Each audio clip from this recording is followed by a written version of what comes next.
Good morning. So today is my second reading from Military Wives and Their Widows Tell Their Stories, a collection of stories about service life in the USA and abroad.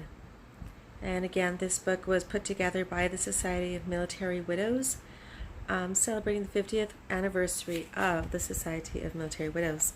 I've just woken up, so I hope you bear with me this morning. I want to thank, as I head into this reading, I want to thank all of our military widows and widows and widowers.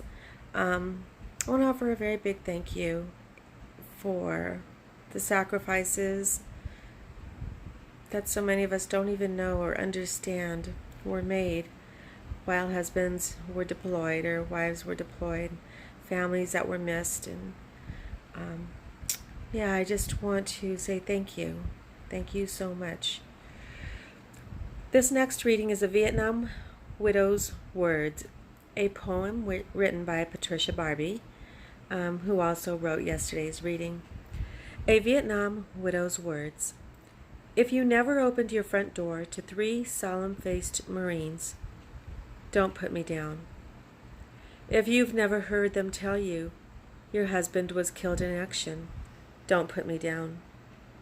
If you've never waited 10 days for his body, not knowing if you'd have one last look, don't put me down. If you never stood in Arlington National Cemetery and watched a once strong, healthy body placed in its final resting place, don't put me down. If you've never heard the sound of taps and 3 rounds of fire echo off the hills and headstones, don't put me down.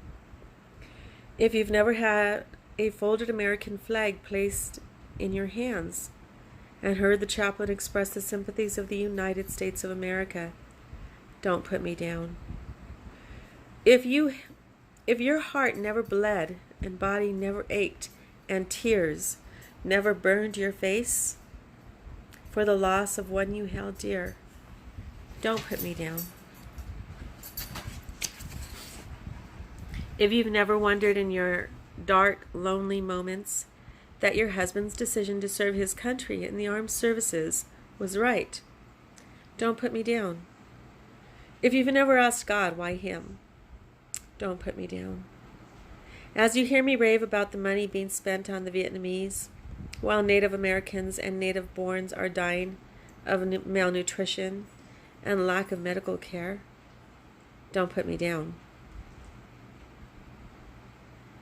As you hear me curse the American blood-stained land of Vietnam and damn ex-President Thieu for telling the world that the United States sold Vietnam out, don't put me down.